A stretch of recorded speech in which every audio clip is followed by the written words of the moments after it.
Welcome to Beauty and the Biz, where we talk about the business and marketing side of plastic surgery. I'm your host, Catherine Maley, author of Your Aesthetic Practice, What Your Patients Are Saying, as well as consultant to plastic surgeons to get them more patients and more profits. Now, today's special guest is Dr. Daniel Gould. He's a board-certified plastic and reconstructive surgeon in solo practice in Beverly Hills for the past several years. Now, his education included UCLA, Baylor College of Medicine, Rice University, USC for plastic surgery residency, and then he did a very specialized fellowship in aesthetic surgery in Beverly Hills and Marina Del Rey, California, run by Dr. Grant Stevens, which is a big deal. So he's also authored hundreds of peer-reviewed articles published in plastic surgery journals. He speaks nationally and internationally at medical conferences. That's where we ran into each other. And he happens, with all of that, to have a PhD in bioengineering, which we'll talk more about. So Dr. Gould, welcome to Beauty and the Biz. I really appreciate you being with us. Yeah, thanks for having me. Sure. So I don't know where did the bioengineering fit in with the plastic surgery? What came first? Well, I was a part of an MD PhD program, which is a combination of a training in medicine and basic science. And as part of that, you kind of pick the discipline that you want to do your PhD in. And at the end of my second year of medical school, which is where you transition into the research years, I did have interest in surgery. And I had a lot of interest in reconstructive surgery. And the research that I did in bioengineering was focused on tissue engineering, regenerating human tissues, whether it's organs like the brain, the liver, the heart, the lungs, the kidneys, or whether it's the soft tissues like the skin, the muscle, the bone. And so bioengineering offers almost a perfect kind of synchrony or connection between medicine and basic research, because it offers an opportunity to explore how we fix these bigger problems and regenerate natural tissues. Wow. Okay. So you went into plastic surgery. You're actually from, I believe, Sacramento. So that's you're Sacramento, Northern California? That's right. Then how did you end up, what a great fellowship you did with Grant Stevens and I believe Jay Calvert down in Marina Del Rey and Beverly Hills. What was that experience like? Well, for me, it was a seminal experience. I mean, I had done a residency at USC, and in that time, even as an intern, I had met with Grant and with Jay and had learned a lot about aesthetic surgery. And I wasn't thinking that I was going to be a cosmetic surgeon in residency. Truly, I was very interested in microsurgery, hand surgery, pediatric surgery, all reconstructive aspects. But over time, over the first 2 to 3 years, when we really start doing more surgery, I started gravitating towards the concept of aesthetic surgery. It's high stakes. It requires artistry, but also a very detailed understanding of anatomy and an emotional and psychological connection with your patients that's far different than any of the reconstructive disciplines. You're taking a big risk when you're telling a patient who's perfectly healthy, we're going to operate on you to make you look better. And I learned a lot about that process, and it really did bring me into this concept of what I wanted to do. And then Grant kind of recruited me. I had done research with him and with Jay. And my third year of residency, he called me. I remember it very clearly. It was like a Wednesday, the middle of the week, in the middle of the night, like 12:30 a.m. And this was before we had a match process. So they got to pick who they wanted essentially as a fellow all around the world. He called me and said, "Hey man, we're offering you the spot. Do you want to take it?" It was like 12:30 at night. I said, "Absolutely, sign me up." So I knew as a third year resident that I was going to be doing this 3 years later. And then that gave me even more of a springboard to be able to follow my interests, develop my research and my expertise, even during residency at that early phase.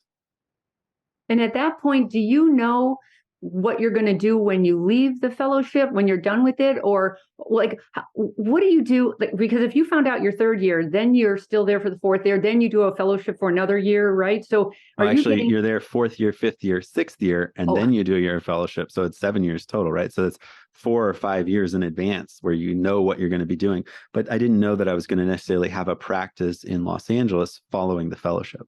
Right. And while you were there, are you learning the business and the marketing side of plastic surgery or strictly the clinical and the reconstructive?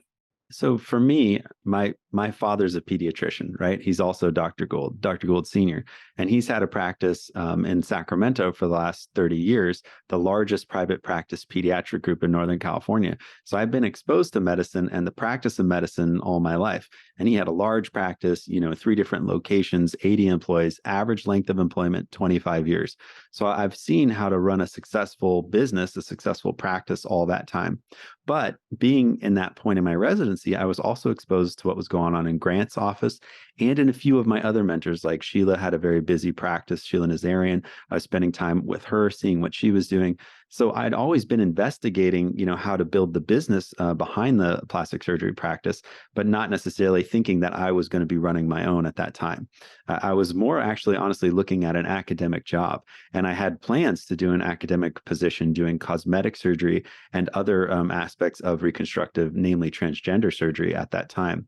But things kind of change. And at USC, they had a hiring freeze essentially the year that I was looking for a job there. And I had a few different job offers, but ultimately decided to just stay where I had been for my fellowship and to continue as a general kind of contractor with a concept of exploring. Maybe I'll take this practice over. Maybe I'll go do my own thing. Maybe I'll just kind of do what I can. And at the time, just operating a lot, building up my skills, and just trying to provide good care and good outcomes. Is your father crushed that you didn't follow him?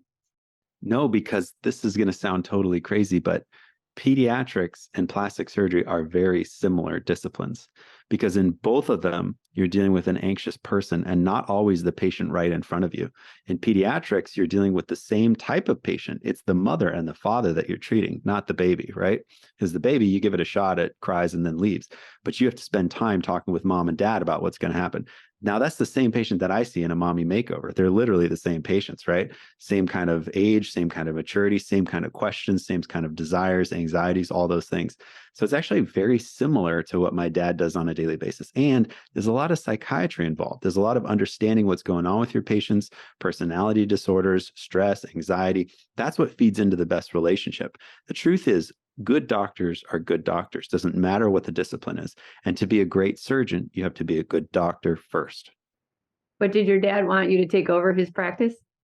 We had conversations about it, and I could have, because a physician can own a physician practice in Sacramento, but or in California and any where within the state. But he really wanted me to pursue my own goals. And he never told me to be a doctor, actually. He was always someone saying, like, you shouldn't do this unless you're really into it. So I think that some of him is proud of me for choosing to be a physician and doing surgery, which is something that he doesn't do. And I don't think that he disapproves of cosmetic surgery or whatever it is that I do within plastic surgery.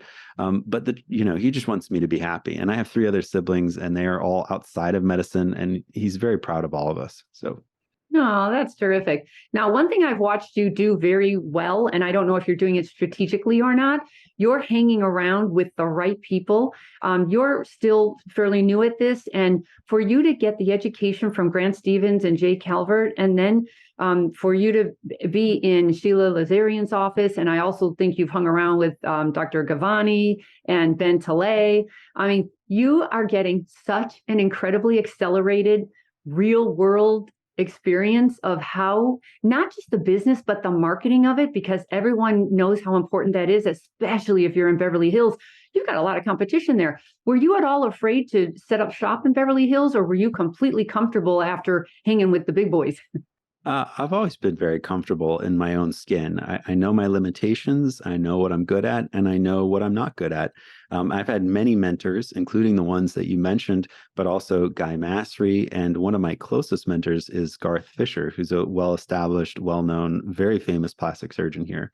And I spend time in the operating room upstairs from my office here in Paul Nassif's OR. So I spend time with Paul, with Charlie Galanis, and with Garth Fisher. Now, this allows me to continue to build my skills, but also gives me mentorship and allows me to have people that I can bounce ideas off of. Aside from those people, I've also worked a little bit with Chachi Keo and learned from him as like a mentor, as an independent mentor, and another great surgeon, Ritu Chopra, who was another part of the fellowship over here that I did. So I would just tell you this. I like to collect mentors because those people all inspire me. They show me what to do and what not to do. And they also serve as a sounding board. If there's an issue, there's a problem, you have a difficult patient, something that you're worried about, you can learn the techniques and the procedures, but you can also learn how they interact with their patients and how they build their practices. And the truth about it is that although Beverly Hills is an incredibly competitive market, in Beverly Hills, if you're a great surgeon, you don't feel that pressure. So there's a network of people that are kind of at this level, and they're apt to share. They're open because they don't have issues. They don't have insecurity about their practice. They're not afraid of opening up the Komodo and showing you their good ideas because they know they're already 5-10 steps ahead of you. You know, Ben and I are close, but Ben's ahead of me, and there's no question that that's the case, right? But there are things that I do now that I've learned from him, and things that we do together, and things that we do that are different, and things that we do that are the same, that allow me to occupy a slightly different niche.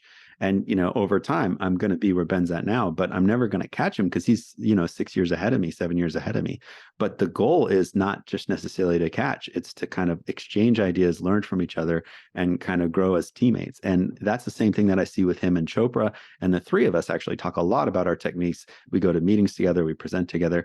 I'm honored to even be anywhere near the stage with those guys and to be able to spend time with them.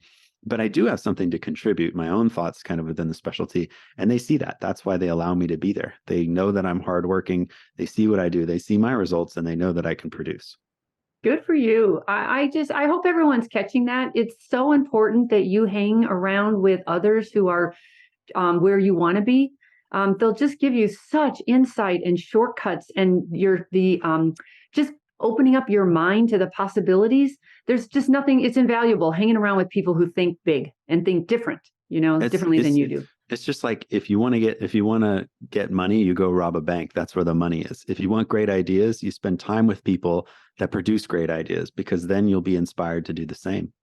For sure. So are you still doing reconstructive, or are you completely cosmetic now? So I do reconstructive procedures. I work with a group called Mission Plasticos, which is basically a non-for-profit organization that helps identify women that need breast reconstruction that have fallen outside of the traditional kind of pathway for reconstruction, meaning they don't have great insurance, or they don't have any insurance, or there's some other reason why they don't have access to resources. Within that group, I actually helped set up the collaborative agreement between MTF, which provides the internal scaffolds that we use for breast reconstruction, and that group at Mission Plasticos. So I helped set up the relationship that now allows our patients in that group to benefit from breast reconstruction outside of the scope of what they could normally. So I still do reconstruction, but it's essentially all stuff that's pro bono. I actually have never charged for a reconstructive procedure, never submitted a bill for any of the procedures that I've done in my practice, which is kind of special and different. And I've done reconstruction on patients that have come to me for cosmetic purposes. If they say, I still want you to be my doctor for this, I'm happy to do that procedure for them. Mm-hmm. From a marketing perspective, I would definitely make a bigger deal out of that on your website and your Instagram. I did not know that, and women love to know that you're on their side. So, of course. Yeah. And what about surgical versus non-surgical? Are you just completely surgical, or do you think there's a one-stop shop kind of business approach to this? What are your feelings on that? I like to intermingle the non-surgical and the surgical because I want to get the best results. And so how do I get the best results for my patients? Well, I'm not just going to do a facelift. I'm going to do all the other things too. Radiofrequency microneedling, CO2 laser, a little bit of neuromodulator, and some fillers, hyaluronic acid and or fat, because that's how we get the best results. So I do all those things so I can provide them all to my patients, because I don't look at it and say, what's the most profitable? What's the best, profit margin? I say, how do I get the best result for my patient here and now? Because if I can do that, if I can provide excellent surgery and excellent non-surgical services, then I get a happy patient with a great result who's referring me more patients over time. Gotcha. I think that's the way to look at it, quite frankly. But with that comes staff, because you need other revenue generators to handle the non-surgical side so you can focus on surgical. How has it been for you growing a practice from scratch, bringing staff on board? Any tips for hiring, firing, motivating? Yeah, a lot of tips. So, aside from my practice, I'm also the medical service operator and a shareholder in a company called Milk and Honey, which is a very large private group that is basically a medi spa in Texas, California, Chicago, and New York. I'm in charge of the California side and the Chicago side in terms of business development. So I've helped hire injectors and build up the Medi Spa in the California offices. Now, within my practice, so I know how to attract good injectors and how to build out their services. So I what's the use that. secret? Because a lot of people ask me all the day, how do I find a good nurse injector? Yeah. The secret is very straightforward. It's no secret. You have to have a good culture and you have to be focused on the right things. When I interview a nurse injector, I tell them this is my mission statement: best patient care always. When they hear that and you're really putting your money where your mouth is, they want to work for you. Because the truth is, everybody's going to offer them money. They're going to have offers for different amounts, but somewhere within the same kind of bracket. Everyone's going to offer them other kind of perks, but they want to really deliver good care. Most nurse injectors want to know that they can give the best care always. They don't want to feel the pressure of a 15-minute appointment for Botox, for profitability over patient care. So when they hear that you're really devoted and connected to that message, then they're ready to work for you. Now at Milk and Honey, there was a push where we were there for a while. People were looking at time in the room. And I said, absolutely not. We're going to preserve time in the room, because time in the room is not just quality of outcomes and connections and building the relationship. It's also the opportunity to talk to patients about other services. So that's why I still do Botox and radiofrequency microneedling and lasers in my own practice, because my time with them while I'm doing the microneedling, although yes, it does generate significant profit, also allows me to talk to them about other procedures, body procedures, breast surgery, abdominoplasty, moving down to those other regions. And that's more opportunity for us to connect and for me to them to be my patient for life.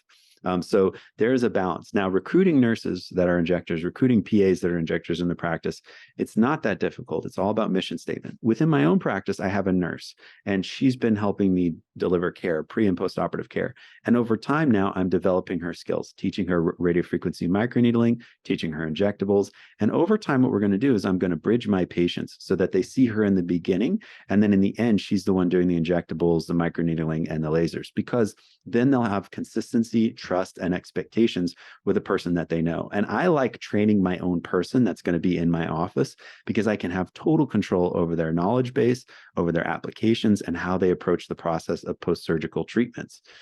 That's really key. You can't just hire someone off the street, throw them in a room with a needle and a vial of Botox and say, go make me profit. That's really not the right way to do it. It's what all the private equity firms are doing right now. It's definitely what the medi spas are doing right now that are not physician owned or oriented, because they're focused on dollar per hour in the room, conversion rates, high level business metrics that make sense on paper, but don't equate to a good patient experience.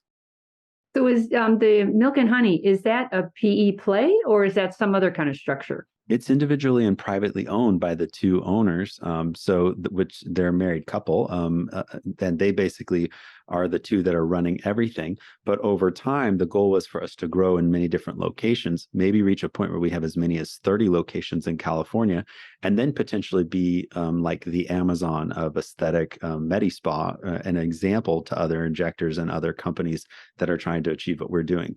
It's definitely not a PE play at this point. We have been approached by many different firms and companies that want to be involved. We've been told to come pitch, all those things. We don't need to do it. So right now, what we're doing is focusing on just delivering great care, growing the brand, and growing the quality of the experience for the customers. And is the branding Milk and Honey, or is it still Gould Plastic Surgery Well, slash?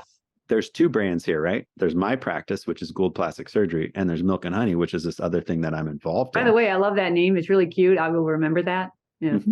But Milk and Honey is product lines that are cosmetic grade products, but also spa, not just medi spa. And medi spa, it's huge. It's a much bigger kind of concept.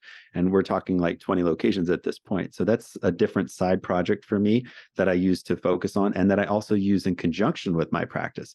The brands are contiguous. They make sense. The brands match, everything from what it looks like in my waiting room to what their waiting room looks like are very similar. So it's easy to have crossover. And I send my patients from my surgical practice there, and they send me patients here. So it's a nice kind of back and forth that we do. Gotcha. And do they do any marketing for you? We do within the Milk and Honey brand. There's some marketing and some other opportunities, but I've not really tapped that yet. We've been just growing it up and slowly building it. I just hired a new manager for the West Coast, and she's kind of stepped in and slowly kind of gotten it up to steam. And the next 3 to 6 months, I'm really going to be pushing the marketing efforts to grow the practice from the Milk and Honey brand. It's great because those patients are awesome, and they have tons of people that use their facility that come for the not just the non-surgical treatments, but also the spa treatments that are the right demographic, the right people that we want to see in my office. Gotcha. And then back to staff, are you bonusing them? Are you just paying them above market? How are you handling that? Because a lot of this has gotten down to, others just poaching, just using money, and bonuses and perks. Yeah, and when I was hiring, like when I was looking at hiring a PA for my own office, there definitely was a push towards that. Everybody's so focused on commission, and the truth is that commission structures are incentivizing, but they can also incentivize the wrong thing. If you incentivize an employee towards generating profit, your company will be more profitable, but the patient experience may not be as good. So you have to be really thoughtful about it. So in my practice, at all the different position kind of player roles, I basically go at the very highest kind of level for reimbursement and for the industry standard for where we're located, which is very high for most of those positions. And then for roles that are critical roles to like patient conversion. So for instance, patient coordinator role, there is a small commission involved. But my goal is not to create a commission hungry office, is to create an office that does the right thing for the patient at all times, whether that's expensive or not expensive, whether that's something that takes time, energy, or costs me money. I want the office to see my behaviors, to know who I am as a leader, and to know that I am focused and fully committed to that process and to that belief. So, there are many things that I do in my office on a daily basis where my staff can see that I'm doing, that I'm not charging the patient for, that I'm including in my own overhead. And that sends the right message, the right mission statement to the people that work around me. And did you bring like a COO on board, or at least an office manager, to be a buffer between you and the staff, or are you trying to manage all these people on your own? It's just me managing my staff. And How's it's that not going? that it's great. They have no issues. The staff is well maintained. They're thoughtful. I lead, we have different meetings and things that we get together to do check-ins. We have processes in place. I have no issue managing great staff. The truth is, most people that work for you want to do a good job.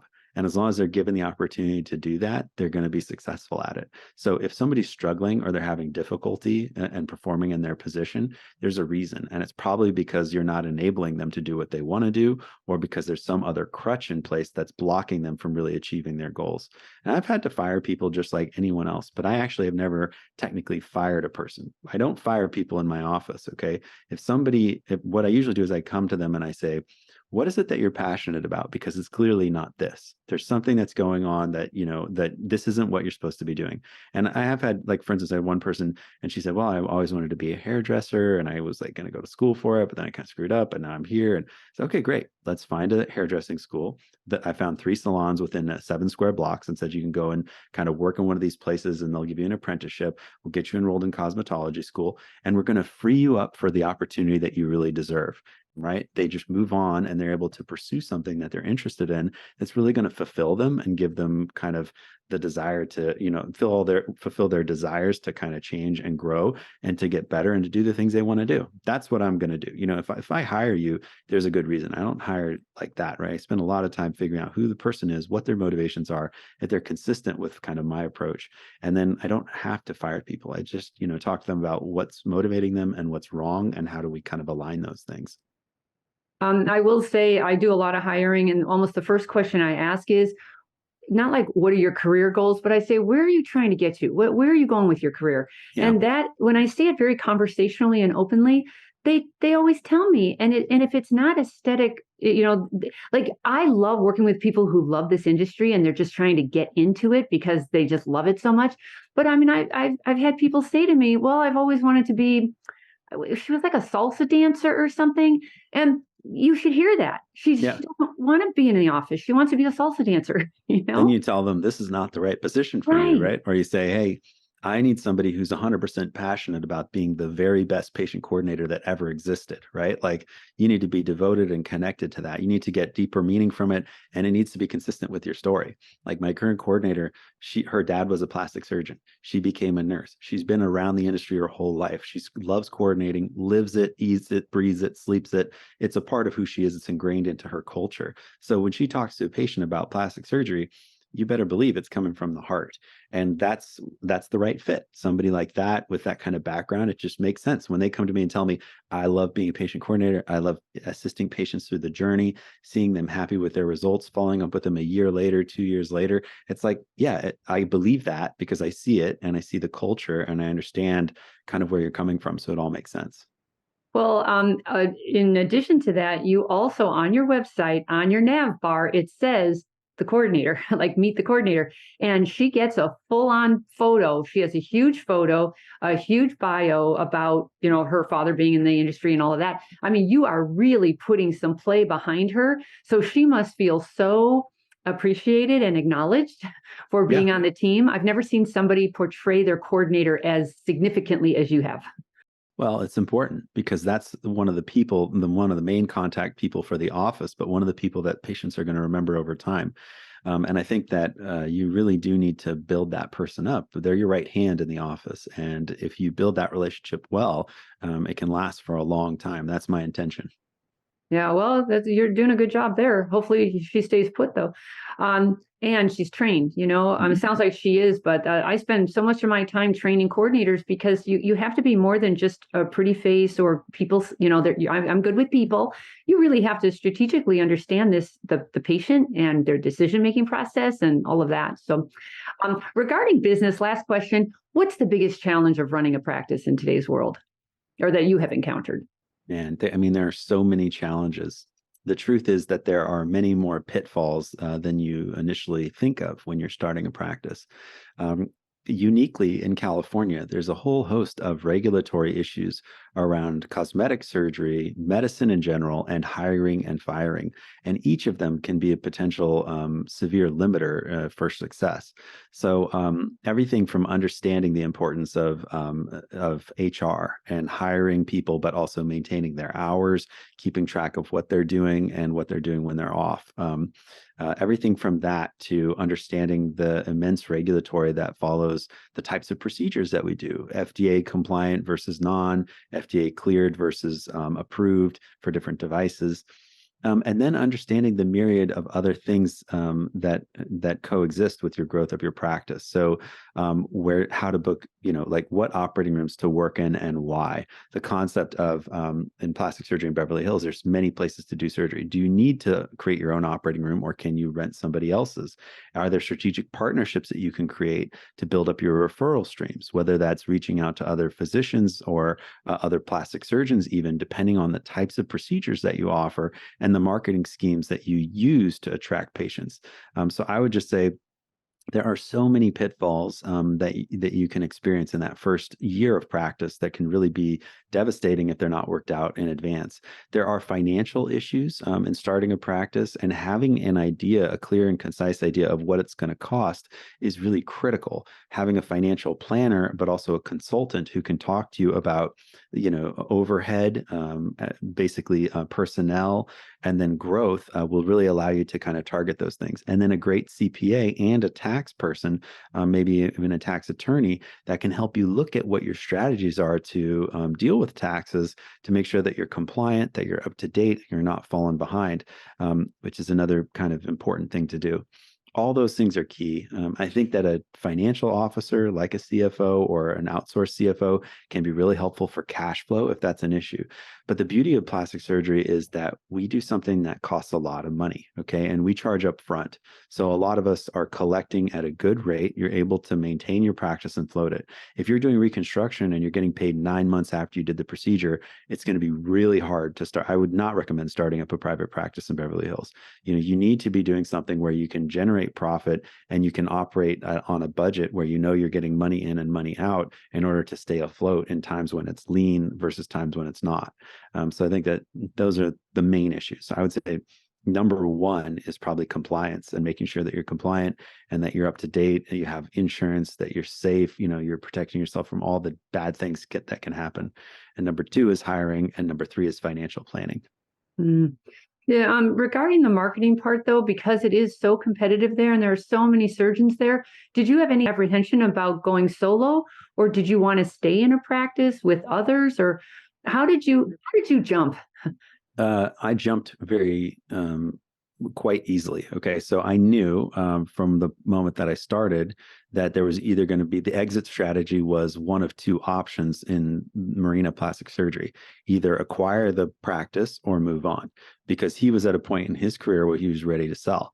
There were some changes that happened in that first year. So my first year of practice was great, but then there were some changes in the structure of the practice that happened right after that, that basically made the decision for me. So I said, okay, it's time for me to move on, go do my own thing. Now, in the practice with Sheila's office, which was a great practice and similarly very supportive, she was a great mentor, really thoughtful surgeon, and also just like a really thoughtful business person. She basically presented me with some options, and she really wanted me to come on full time as an employee. And I just decided that I really admired her practice, but I said, I think that at this point, it's probably better for me to kind of go out there and figure it out for myself. And she had always taught me that from the beginning. Like the very first day I started working in her office, she sat me down and said, "Who's your most valuable employee?" And I had this whole list, and she was like, "You're not on the list." She's like, delete. She's like, rip this up, put your name down. You're the most important employee in your practice. And you need to be thinking about how you optimize your own practice, your own flow, and how you build that over time. So it was really inspiring message, which is like, you need to understand that in plastic surgery, you're the profit center, right? So you need to focus on that and build it up. But so I'd been around both of those environments. I knew that at some point I was going to take a leap, and I finished my boards. I had moved out of Sheila's office at that point, and then I was looking at Grant and looking at the marina, and the decision had basically been made for me. So then I said, okay, well, I'm going to just start. I'm going to find a location, start turning the knobs, build up my practice. I had saved every penny. From the day that I started my practice, I had saved every penny. I did not spend money on ridiculous things. I drove the same car that I drove in residency, which is a 2013 BMW, which I still have and still do drive, because I understood the importance of cash flow, but also because those things don't make me happy. I could buy a Lamborghini if I wanted to right now, but it doesn't make me happy, and it doesn't improve my patient care. So it's not something that falls within the mindset of what I need to be able to grow my practice or to be comfortable and or happy. So you need stability. I bought a house, which was, I think, a very valuable move at the time that I bought it in the midst of the pandemic. There was no question it had to be done because of how everything was, financially at that time. And it's like historically low interest rates and all these other things. But every other decision that I've made financially has been focused on how am I going to continue giving better care? How do I invest more money back into my practice to improve patient outcomes, to improve the quality of the care that I give, to improve the experience for patients? Because everything else follows. Money follows care. And truth is, you can never overlook good surgery. Excellent surgery always wins, because there's a lot of bad surgery. 90% of plastic surgery, I think, is bad, is not good. And so if you're providing good surgery or great surgery, you're already a step ahead of everyone else. But if you for 1 second think, if you forget to be critical of your own results, or you for 1 second think that you can outmarket bad surgery, or you can put money into a funnel and that's going to just generate patients, like you've already lost the game. You might as well just take your coat off, hang it up on a door, and walk out. Mm. So when you opened your door to your own practice, did you have a following already, or did you start from scratch? And if so, how do you do that? How do you enter a marketplace and position yourself? Okay, everybody, I'm here now. I'm in Beverly Hills, and this is me. How do you do that? I had been doing it for about 12 to 15 years. I mean, from when I started doing, my PhD, right? I had been building my brand, building a position online and social media, but also building up myself in academics. I mean, I had written over 170 peer-reviewed publications when I decided to make that move. I presented almost to 800 abstracts at national meetings. I've been around the country. I know almost every plastic surgeon in America. I mean, I'd interviewed at 28 different locations for residency, not because I thought I was going to go to those places, but because I thought maybe I'd be back for fellowship, or maybe as a job as an attending. I had built up marketing from that point, and I built my reputation as a resident. So all the orthopedic surgeons know me, all the surgeons know me, general surgeons, cardiac, vascular, dermatologists, because I was always that guy that they could trust. I was always that guy in the hospital who would show up when they would call for a consult. I was never a jerk. I was never mean in the operating room. So I had, I built up my reputation with blood, sweat, and tears over a long period of time.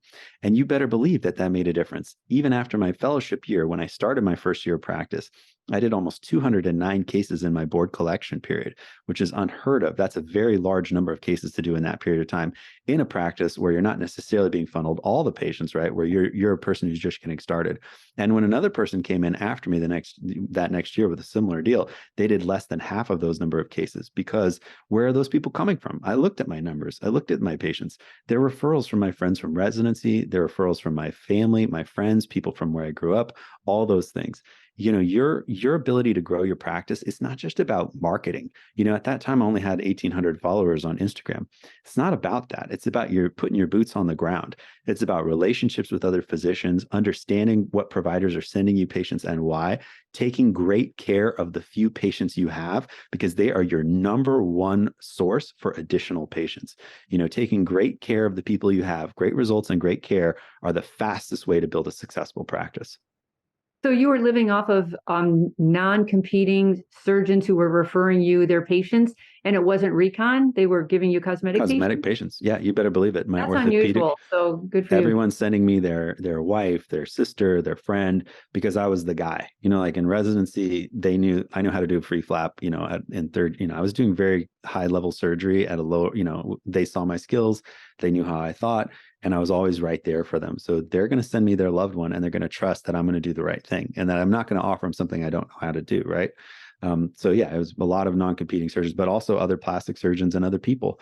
And I'm telling you, like that your biggest referral source is people within medicine. And if someone refers me a patient, that's a doctor. If a doctor refers me a patient, they have a very high booking rate, like 90%, Sure. because they trust that doctor or their family member. And I've also operated on a lot of nurses and doctors because they see me operating. They're the anesthesiologists who's watch me operate. They're from me, their friend or their sister.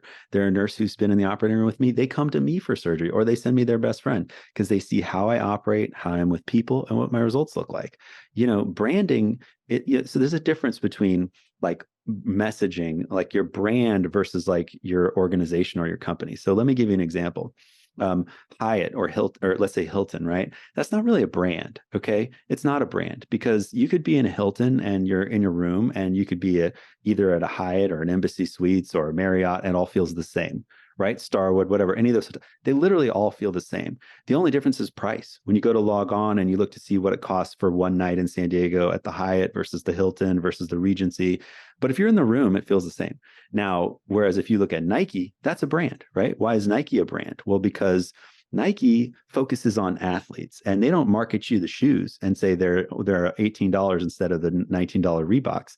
They're selling you the brand. They're saying we celebrate athletes, we celebrate athleticism, we create innovative new technology, and we develop the field of athletics in order to improve the quality of athletics, nationwide. So that's the difference between like a brand and just like a name, right? There's a big difference. The same thing happens in medicine and in our practices. So I look at myself as the brand, and I say, how do I build that brand up? I don't want to just be any other plastic surgeon. I want to be somebody who's doing something different, something that's unique and innovative. And I also want to be someone who's pushing the limits and the boundaries, and who's present at a high level in all those other arenas.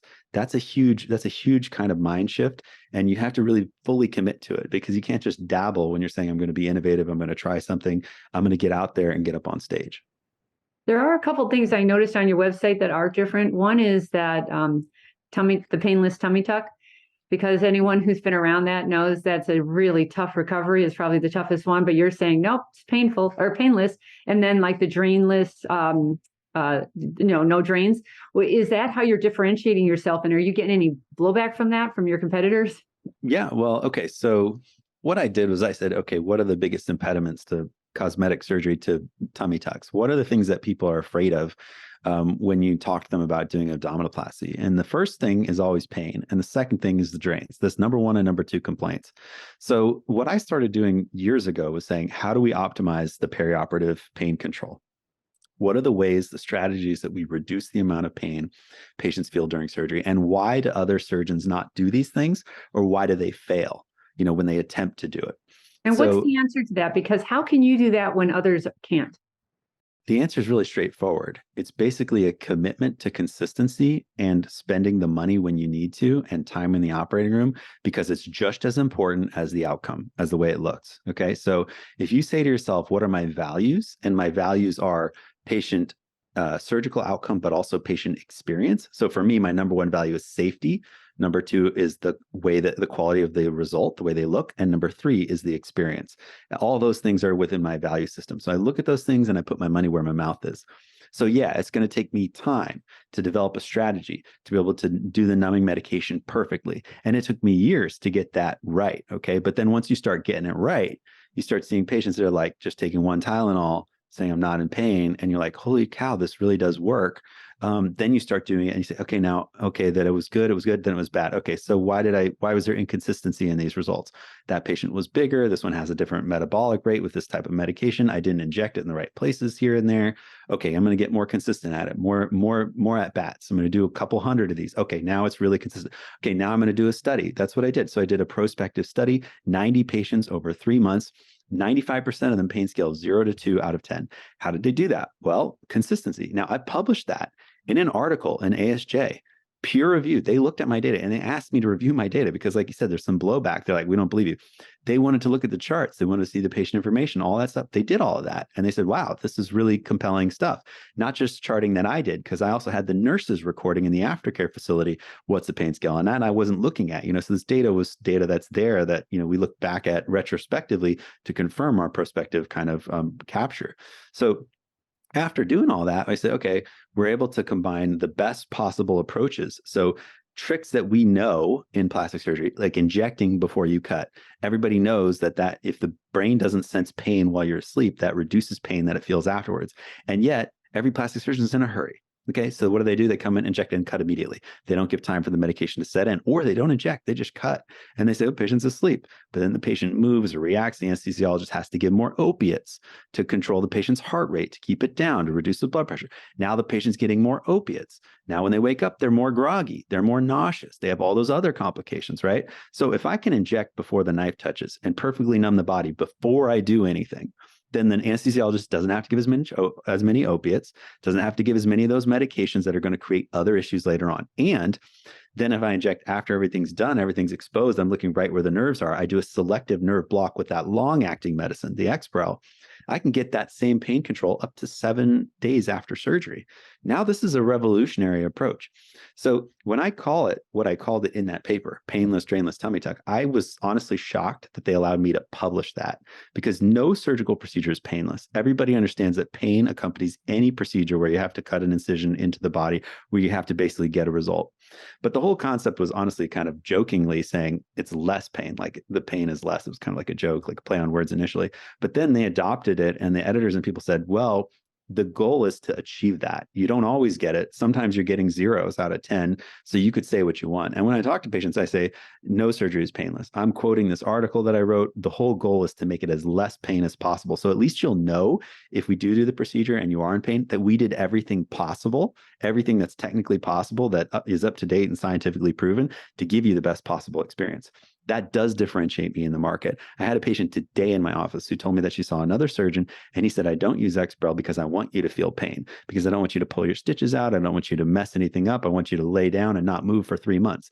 I'm like, that's ridiculous. Like, you shouldn't have a surgeon who wants you to be in pain. That actually is against the pledge that we make in medicine to first do no harm.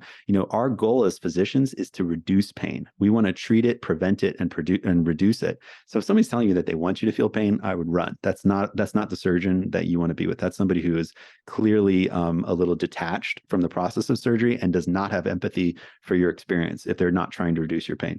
So I use that as a marketing tool in my own practice. I talk to patients about pain. And I say there are two things that separate me from what other surgeons do. Number one is pain control, and number two is the stitches that I use on the inside to recreate the natural shapes. That leads me to the drainless part. So I don't care about drains. You can have a drain or not use a drain. That's not the issue. What I care about is, how do we get a better looking result? How do we recreate the natural connections between the body and the skin? Those natural connections that create the line down the middle and the lines down the sides. Those tummies aren't flat. They have shadows. They have hills and valleys. How do we recreate those shapes in order to give a better looking result? Because in my opinion, most tummy tucks look bad. Most tummy tucks look flat with a little hole in the middle. Looks like a donut or a little circle in the middle, a bad scar, which is too high, and a flat result and a square result.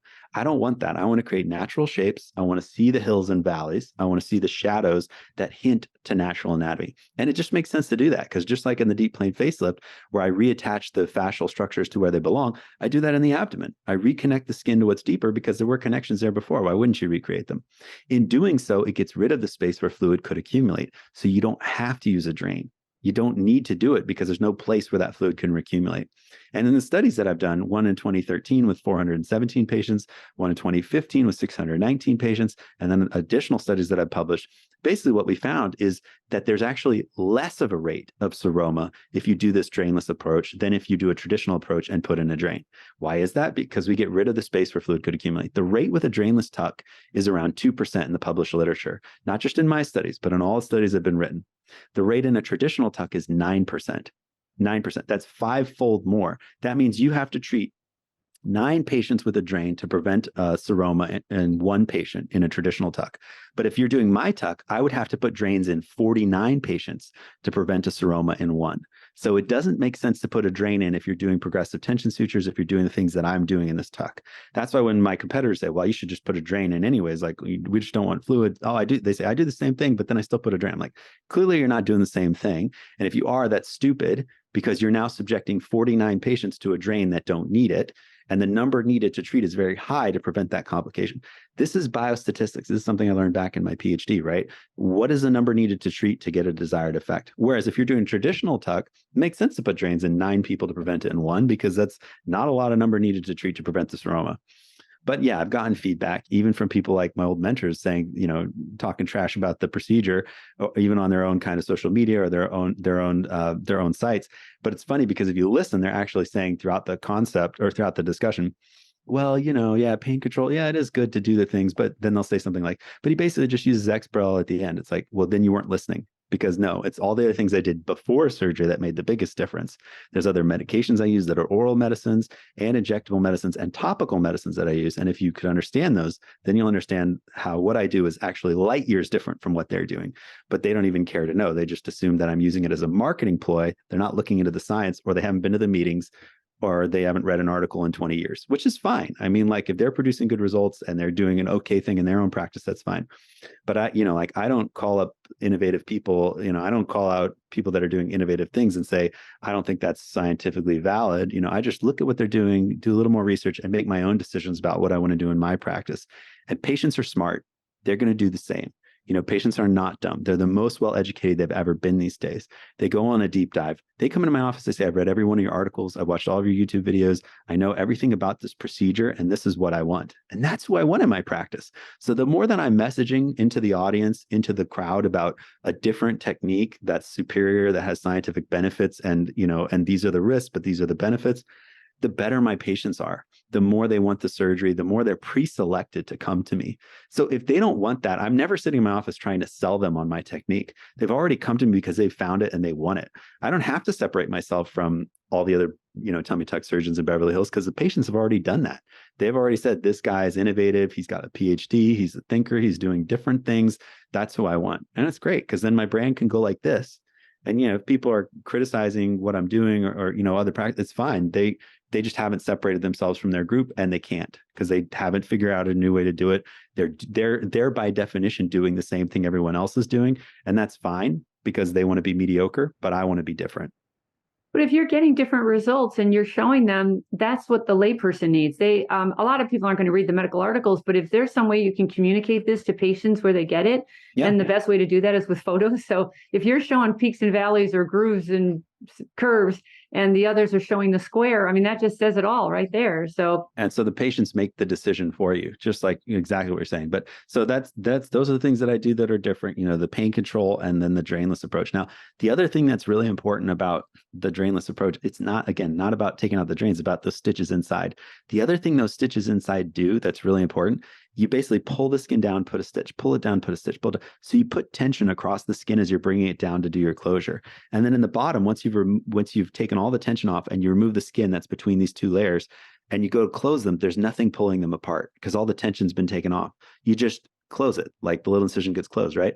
Tension is what creates a thick, upraised, or wide scar. So if there's no tension, there's no thick, upraised, or wide scar. So they get a much better scar, a much better healing incision, and they can stand upright because they don't feel like they're about to rip apart when they stand up because the tension's been taken off. So these stitches on the inside are doing so many great things. It's not just about being drainless or removing the drain. It's about changing the way that the tummy looks, making it look more natural, offsetting tension for the best possible scar incision, and allowing the patient to have a quicker recovery. And when I talk to patients about that, they're like, duh, this is what I want. Darker skinned patients want it because they don't want a bad scar. Patients that want the most like this is technically the most skin you can remove. So patients that in most times you'd have to leave a small vertical incision where the belly button was. I'm able to get that out in many cases where many surgeons say that they could not, because a drainless approach gets between 6 and 8 centimeters more of skin out by stretching the skin as you bring it down.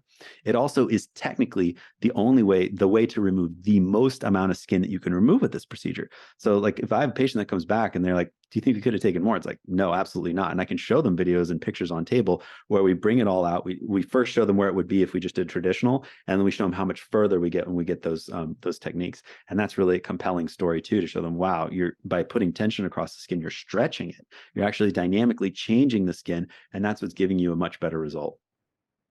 That's fabulous. And pain-free is a big deal. Painless, minimal pain.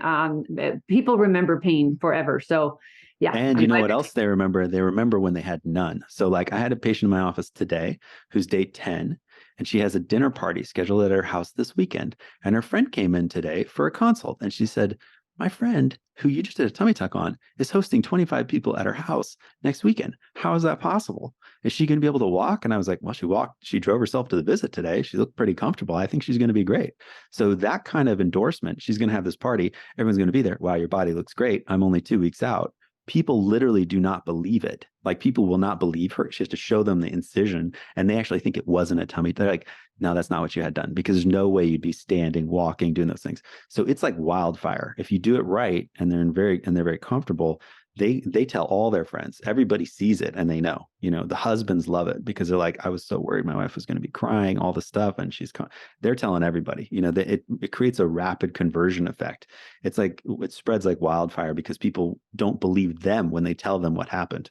Yeah, I noticed another thing coming up with patient trends and the wants they have, the likes and dislikes.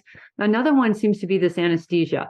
How I know you've done some videos on what you can do under local and twilight versus general. How are you handling anesthesia and addressing it with the patients? And do you find that a lot of them, they're not interested in general? Yeah. So the most advanced approach to anesthetics these days is something called total IV anesthesia. It's basically the use of IV-only medications, which reduces the toxic effects of some of the gas or, let's say, inhaled anesthetics. It can reduce nausea, it can reduce downtime, and it's a very comfortable way to go to sleep and to wake. So propofol is kind of the basis for TIVA, but there's other medications that are part of the total IV process. When I talk to patients about surgery, I always focus on those 3 things that I brought up before, right? Safety, outcome, and experience. Now, the safest possible anesthesia that you can get is anesthesia where you're asleep and there's a tube in your mouth to assist you with breathing. That tube may not necessarily be breathing for you, but it can be maintaining the openness of the airway. So you're breathing on your own, but you have an airway in place so that if there were any kind of issue, you would have control over things. That's what I do in my practice for most of the surgeries that I do. Now, of course, there is a move towards non-anesthetic based procedures, or we'll say topical anesthetic only, topical analgesia, not anesthesia, or the use of troches and all these other things, like oral medications and injectable medicine so that it can be done, in the office. And I think that a lot of influencers and kind of famous people have been actually, interestingly, doing these things at shops, okay, and advertising them, saying that this is the way to go because I don't want downtime, I want to do under local, all this other stuff. The truth is, the quality of the results, let's say for liposuction, is not as good if you do it under local. I don't care who you're going to give me that argument with, but I'll tell you why. Because when you take a cannula and you put it in the body, if you reach the fascia and the fascia is not numb, or even if it is numb, it bothers the patient. It hurts, it tickle lipo, whatever you want to call it. But what's the first thing that I do if the patient says, ow? I stop. So the quality of the result is not as good because you're balancing patient experience with the aesthetic outcome. And anytime you're balancing things, it's 50-50. It's not 100-0, right? So the outcome it's not going to be like this, right? The outcome, patient experience. It's going to be here. And that means outcome's not as good, but patient experience is better. Now, when the patient's fully asleep, I can do this because the patient's asleep and we're numbing them using those medications, but they're not moving. They're not reacting to the movements. So I know I can go as deep as I want and create the deepest hills and valleys. True high-def surgeons, most of them, people are doing Vaser, they're doing high-def definition, really high-quality liposculpture, are doing it asleep because Vaser hurts like hell, even if you're numbed up, right? And skin tightening procedures like Renuvion and Body Tight, those create a tremendous amount of heat under the skin. Those can create pain too. The last thing you want is your patient saying, holy shit, this really hurts. Or like, the doctor was torturing me during the procedure. So if you look around at the high level surgeons that are producing really great results, that's what they're doing. If you look at the chop shops, they're advertising no anesthesia, do it under local, all this. They're not showing you good results. Okay, they're not doing that, but they're showing you a cheap price and a fast turnaround time. The other thing that they're doing is they're saving the anesthesia. They're not paying an anesthesiologist. They're not paying for that time in the operating room, and they don't have to go to an operating room. So in many of these practices, you look into the person who's doing the procedure. Maybe they had their medical board suspended, and so they don't have access to a hospital. They're not allowed to be credentialed in a hospital, so they have to do it in their office under local with some Pronox, right? Or they have some other issue associated with their practice, or they're not a plastic surgeon. Heaven forbid, they're not even qualified to do the procedure. Those are the people that are promoting those concepts, that are promoting local anesthesia in the office, because they can't go to a surgery center. They don't have privileges, or they can't go to a hospital. I've seen it so many times that I'm a little jaded. So when a patient comes to me and says, oh yeah, this guy, and then we say, okay, Google that page, let's look it up. What are their credentials? Now, Google medical board and figure out whether or not they've had any. So they don't have a medical license. Okay, or their license has been suspended or temporarily under probation. Maybe that's why they're offering you the procedure in their office, under local anesthesia. It's not really about the patient's needs. As a doctor, you got to think, what's the best experience for the patient and what's the safest thing? And that really is TIVA with a tube in a setting where there's another person. Now, this is the last thing that's really important. If I'm operating in a surgery center, and there's a board certified MD anesthesiologist taking care of the patient, that's another doctor that's in the room that's looking at what I'm doing. And they're ensuring that the quality of the outcome is good, but also the patient safety is really good, but also that the outcome is good. Because if I'm like doing something and it doesn't look good, they're going to be like, that doesn't look good. Or they're like, you're really going to stop right now? The people that are around you are going to be critical of what you're doing. So the more standardized that procedure, that protocol, and that setting, the safer that setting, the better the outcomes, because there are people all around that are scrutinizing what you're doing. If you're doing it in your back office over lunchtime with a little bit of numbing and there's no one else in the room, or maybe a nurse, there's no kind of quality, control that's happening right in front of you. And there's a lot of risk associated with that. Now, the most dangerous thing in liposuction is not actually anesthesia. It's the anesthetic. It's the analgesia, because the lidocaine, the concentrations and the toxicities associated with those medications are the most difficult things to overcome. And when people are doing high def lipo or high volume lipo awake, they got to use very high concentrations of lidocaine. Lidocaine is a very toxic medication, and at high doses, it can cause cardiac conduction abnormalities, it can cause seizures, it can cause all kinds of problems. And it is one of the reasons why people have had deaths and other issues with liposuction. So those people that are saying this is safer, they're not being honest with you, because local lipo can be just as dangerous as anesthesia, as general anesthesia, if it's not monitored properly. Remember, that is the thing. Like, those types of procedures are what have led to very famous celebrity deaths because of overdoses in lidocaine, fluid shifts, changes in the fluid balances, and not doing it in a setting where you have an anesthesiologist taking care of the physiology while you're taking care of the patient. I'm going to push back a little bit, though. I personally have had a deep plane facelift under the local twilight, like a colonoscopy, and that was amazing because I also had one under general, and frankly, I get sick as a dog under general, and I can't regroup fast enough. And I loved the local Twilight, whatever that was called. Right. So you said just like a colonoscopy, right? So what do they give you with a colonoscopy? Propofol, Right. Tiva, total IV anesthesia. So the Yeah. difference between what you had and what I'm saying is simply placing a tube. And you probably did have an oral airway or some other device in your mouth during the procedure so that if they needed to, they could intubate you. I'm saying I just put a tube in there that helps to assist that process, whether it's an endotracheal tube or whatever it is that you want to call it. But that is what I'm doing. But I don't tell patients this is twilight, you're going to be awake, because they're not going to be awake. They're going to be asleep. Yeah, You I don't want wouldn't to be wanna awake. Yeah. No one wants to be awake. So Yeah. what you're describing is what I'm talking about, Tiva. And that's not just with facelift. That could be with all different types of surgeries. The concept is using the IV-based anesthetics. So that's a very comfortable process. Like you said, better than the general that you're used to, because traditional general anesthesia, they use a lot of inhaled gases that can cause other, nausea, other kinds of issues. But it's not just about what we do during surgery. It's also about what we do before and after. I use something called Amend before surgery. It's a pill that every patient takes an hour or so before surgery. It's been shown to prevent the nausea that can occur from the anesthetics. This is a breakthrough medication that's just been around for the last 15 or so years, but it really does make a tremendous difference. We also use Zofran and the other medications that are injectable IV medicines, but this makes a huge difference and prevents nausea in my practice. And most surgeons that are using it will tell you they swear by it. I've only had one nauseous patient in the last 3 years because of this medication. So it's not just about general versus Tiva versus Twilight. It's also about what are the other things that the doctor's doing as part of the perioperative management to reduce those other types of symptoms and issues. So I would just say we tend to oversimplify things. We tend to say the red pill or the blue pill. What about the green pill? What about the yellow pill? What about the purple pill? All the other pills that you take. It's not just blue or red. It's how all the other medications we use in conjunction with the experience, with the facility, and with the other physicians and extenders that we're using, how do those equate to giving you the best possible perioperative experience? I would even say hyperbaric oxygen chamber treatment, nutrition supplement, all that makes a difference in terms of the outcomes and the experience. Yeah, I'll just say as a patient, the more comfortable I am, the more likely you are to see me again for more surgery. But just saying. So we have to move on to social media, because I'm assuming you have a very nice website.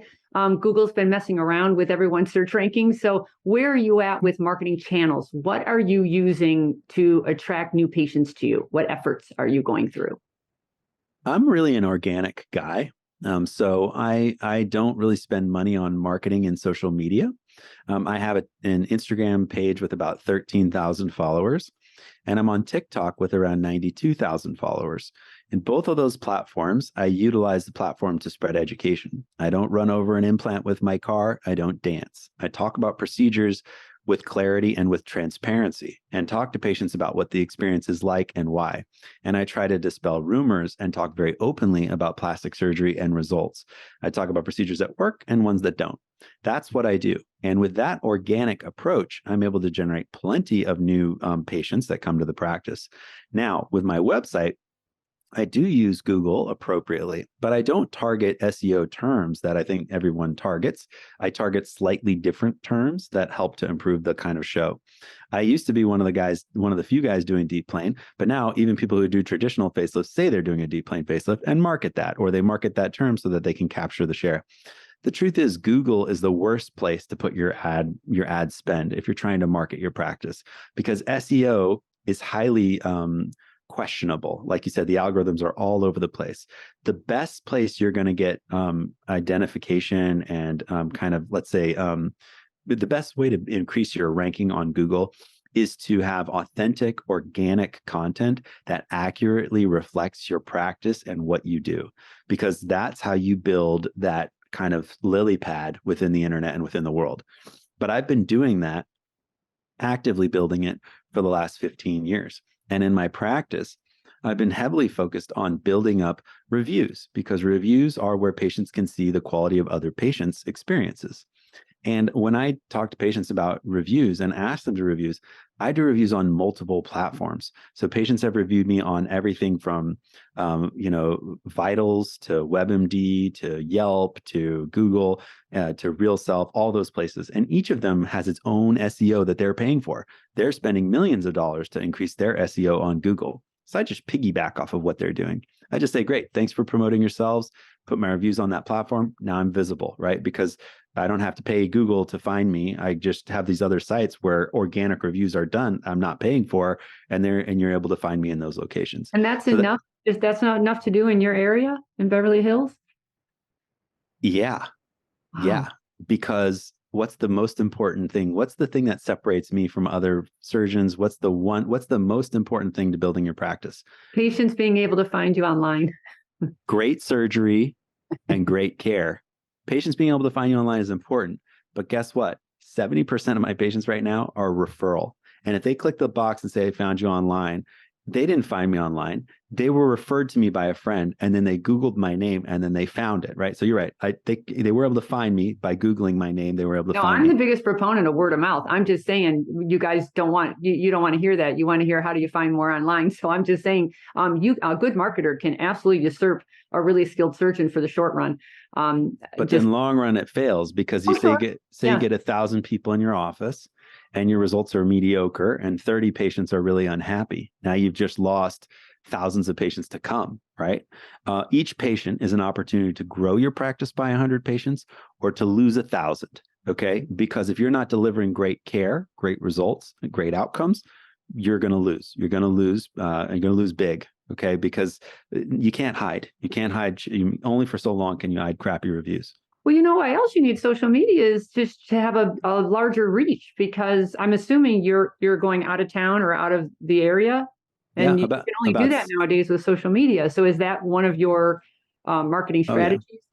Yeah, I mean, I market outside of my community. Probably about 60% of my patients fly in from outside of California, So I think that you're right. That's very, it's about access and reach.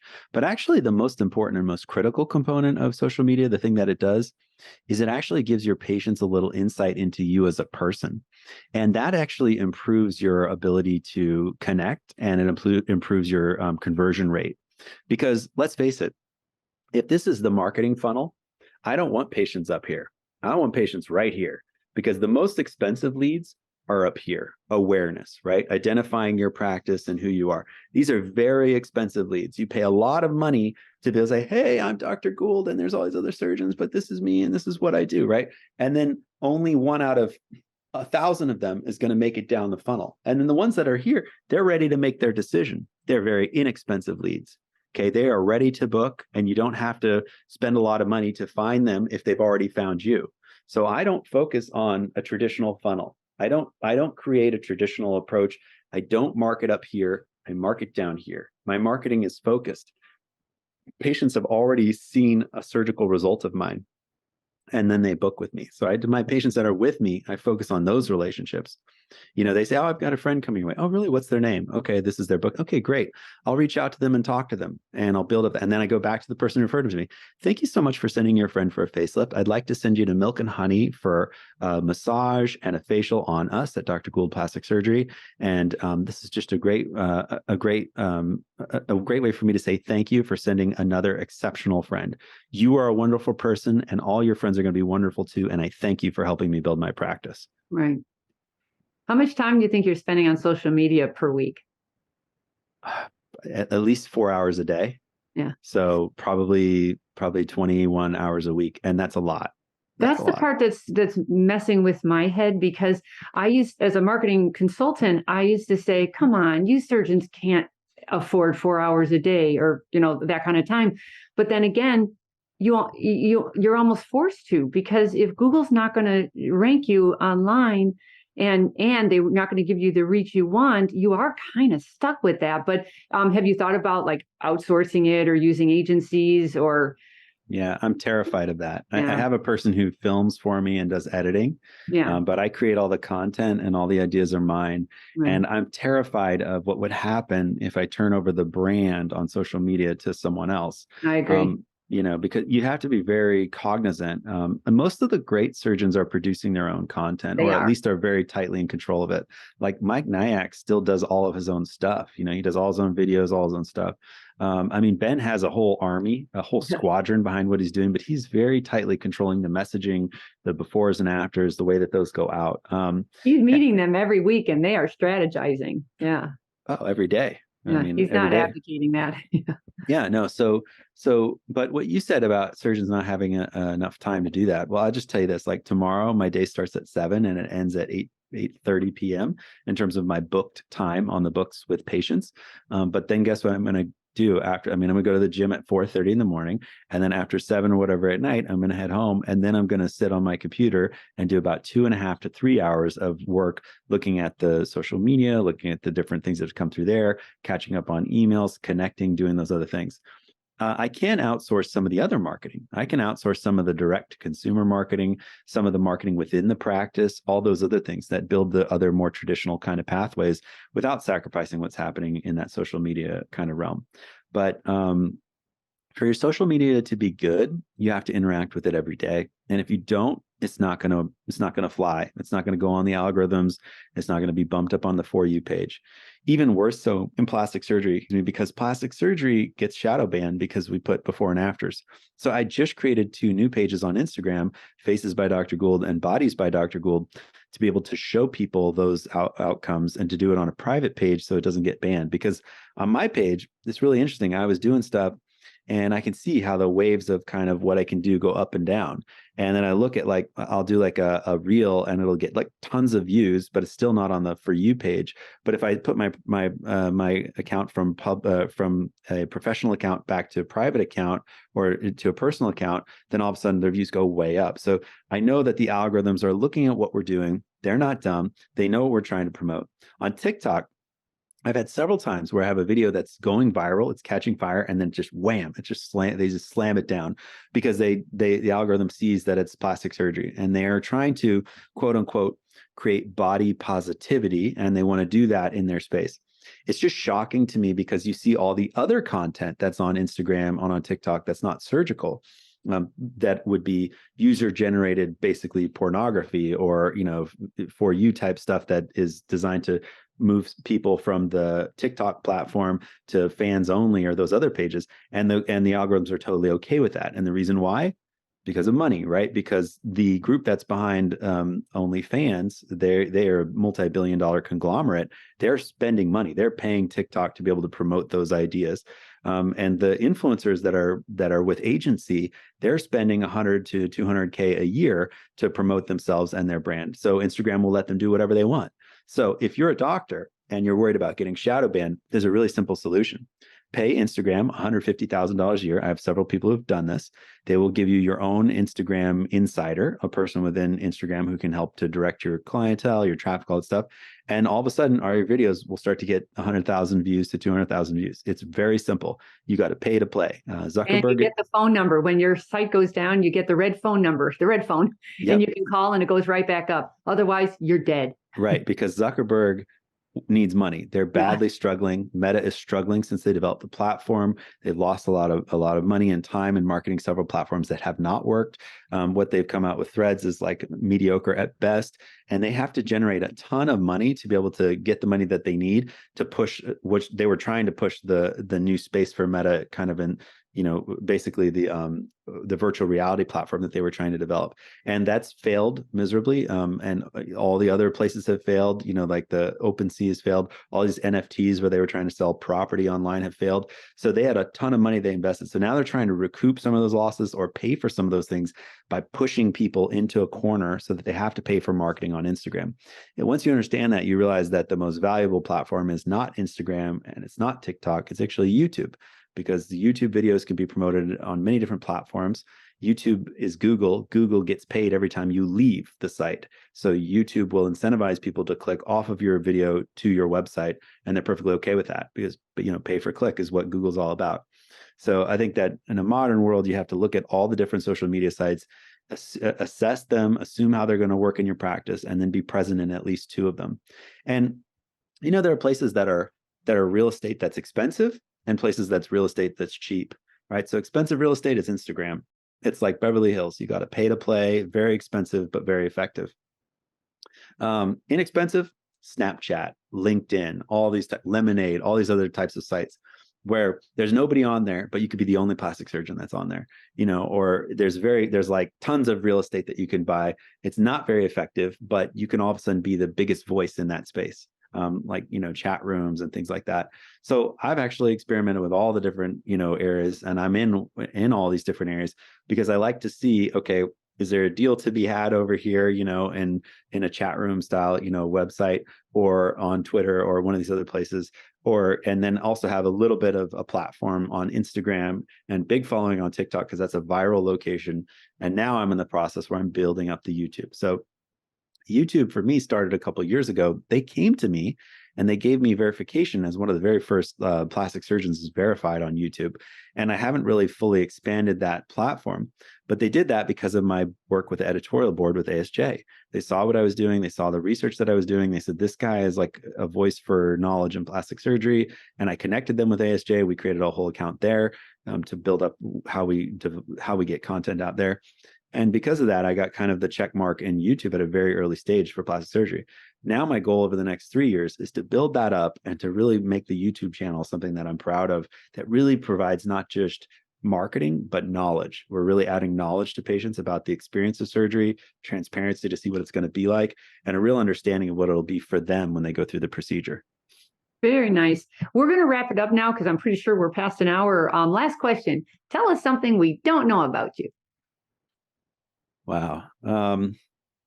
Well, there's not much to know about me outside of medicine. I think the thing to know that people don't know is that, for me, there really is no other thing that, I'm not a great golfer. I'm a terrible, I grew up fly fishing. I'm a good fisherman, but I'm a terrible athlete. Like I'm not good at basketball. I played baseball and football. I lift a lot of weights, but that's just to stay in shape so I can be better in the operating room. For me, the main thing is the main thing. I am fully focused on plastic surgery. I am obsessed with it. I'm passionate about it. I want to make it better, and I want to be a leader. And in the next 5 years, I want my name to be heard. I want people to know my name as a household name. I am fully committed to that. And because of that, all those other things kind of go away. I'm not married. I don't have kids. I'm really focused on this one thing and really trying to perfect it and be as good as we can at it. That's something that it may sound kind of strange or a little bit robotic, but the truth is I'm fully committed to that idea. And I know that it takes a lot of energy. I give all of my time right now, and that's the most valuable resource that we have. But there is nothing else for me at this point. Now, there's other businesses and things that I'm involved in, but they're all in the aesthetic space, focused around improving patient care and getting better outcomes. Good for you. I would focus while you can, especially while you're young and you're still trying to figure this out. To add a family to all of that can be complicated. So I'll be interested to watching you grow in your career. You're off to a very good start. By the way, if anybody wanted to get a hold of you, which there's a chance they will, what would be the best way? I know your website is Dr. Gould Plastic Surgery, and Gould is spelled Gould. Right. How do you say it? Gould? Gould, yeah. Some people say gold. I'm okay with that. It's synonymous with plastic surgery. It's my Midwestern accent. Gould. Yeah. The best way to reach me is through the website. So via email, drgould@drgouldplasticsurgery.com, or through social media on Instagram at Dr. Gould Plastic Surgery, or on the TikTok, Dr. Gould. Nice. All right, we're going to wrap it up now. Thank you so much, Dr. Gould, for attending Beauty in the Biz. I really appreciate it. Anybody, if you've got any questions for me or any feedback, please leave them on my website at catherinemaley.com, or you can certainly DM me at Catherine Maley MBA. And if you want to go deeper into the business and the marketing side of plastic surgery, please do check out my cosmeticpracticevault.com. It's just full of instructional videos to just show you what to do and how to do it. Thanks so much, and we'll see you again soon. Take care. The fastest way to success is to model other successful surgeons who have what you want, but you can only see their results, not the path they took to get there. So you continue to jump from one thing to another, hoping to find something that will work for you too. But it rarely does. So try this shortcut instead. It's guaranteed to move you forward. I compiled my intellectual property to grow cosmetic revenues, everything I've gleaned over the years, into one playbook of the most successful practices and what they do to win. Go to cosmeticpracticevault.com and let's grow your cosmetic revenues.